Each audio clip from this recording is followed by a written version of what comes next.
What is up, GTS? BlackSpottedZebra back again with another battle. This one's going to be against SuperBLAH411, or as you know, Nico Blah, SuperBLAH, whatever he goes by. It's that guy that likes to be awesome, I guess is what I'm trying to say. So, I have an awesome battle for you pertaining to his awesomeness. So we decided to do a battle. We didn't know what we wanted to do. Then Nick comes up with the brilliant idea of, like, hey, let's break Pokemon that don't have legs/feet. So we're like, okay, we'll do that. So I brought all these Pokemon. So let's go ahead and get into the match. There's really no time to go into the in-depth team previews because it's not really teams. It's just Pokemon that don't have feet. So I bring Willie, Rotom Cut, because he has wheels, not legs, and not feet. So I figured go for the Volt Switch on his Spiritomb, because Spiritomb has like a rock as a base, and he has like no feet and just spins around like stupid. So Volt Switch out, because I don't want to deal with any of that. I'm going to go into Tamago, because he's a flounder, which has no feet, so he's just a big blob of fish and dirt with some electricity going through him. I don't know really how that works, but somehow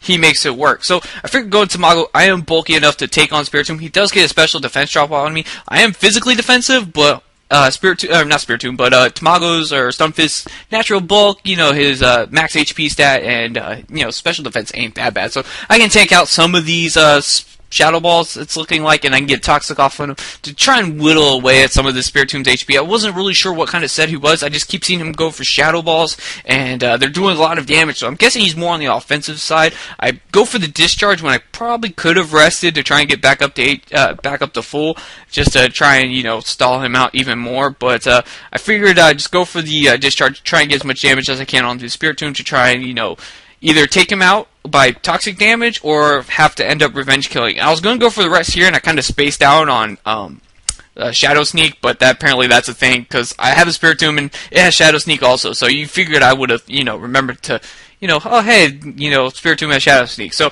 I'm going to go into Disco Ball, since I do have a form of priority in my own, and this is my only priority on my team, which is Ice Shard, so, well then Spiritomb also has Shadow Sneak, but that's irrelevant. So, take out the Spiritomb, in comes Smog off his coughing. Oh, clever name, right? So, I'm going to switch out because I'm thinking something's going to go down, like Stockpile or something, and I'm locked in on Ice Shard. It's not going to really do much to the coughing since he's a physical defensive wall. So, I'm going to go into Spiritomb, and I've totally spaced out on Will-O-Wisp, and the fact that I had a Chandelure with Flash Fire, you know, that was a whole thing that could have been going my way, but that turns out to not be a factor because I kind of spaced out because I'd never used Chandelure much. So, go for a Will-O-Wisp of my own, hit the incoming Electros. Too bad he's not a coil set with the, you know, the coil and crunch and brick break and whatever other moves, wild charge. But he's going to go ahead and hit me with the acid spray, reduce my special defense plus -2 stages. I always thought acid spray did -3, but that could have been a translation error when I was using Black ROM back in the day when it was Japanese and it was just English translated, and it was terrible. So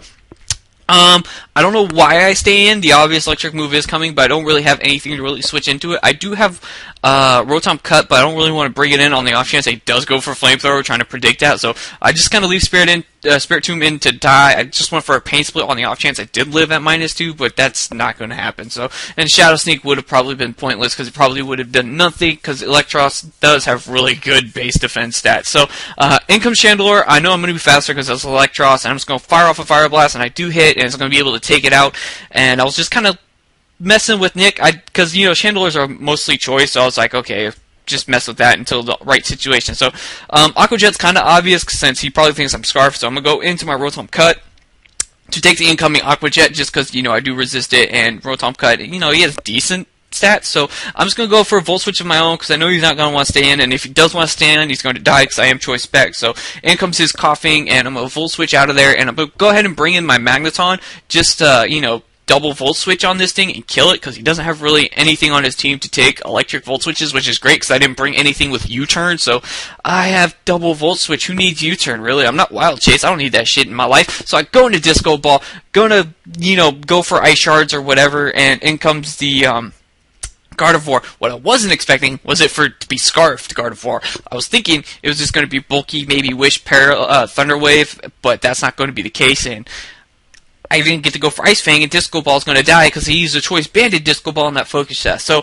I know that he's Choice, and then he's going to be stuck in Focus Blast. So I'm going to bring in Chandelure, and I know he's going to have to switch because why would you stay in unless you're at fodder? And I'm just going to set up a sub as he brings in Superior, which is perfect because this gives me a turn to just blow up Superior. And what surprised me was that I was actually faster. I always thought Superior was faster than Chandelure, but I don't know if, because I'm running Timid, I don't know if he's running Timid, but he probably is, but I don't know about the base speeds. Maybe y'all can comment that. I haven't looked that up yet. But in comes Chompers. Basically, he's going to have to go for the Aqua Jet to break my sub to try and, you know, limit the damage my Chandelure is going to do to the rest of his team, because Chandelure is kind of a powerhouse in itself, but Basculin, you know, he has decent HP stat, so, and, you know, Shadow Ball coming from Timid, you know, it's not going to really kill him, which I was surprised at how much damage I actually did do. I thought I'd at least barely bring him into red, but I'm going to bring in Magneton to take the incoming Aqua Jet, because it's the only move he can really go for, and it would probably kill my Chandelure in one shot. So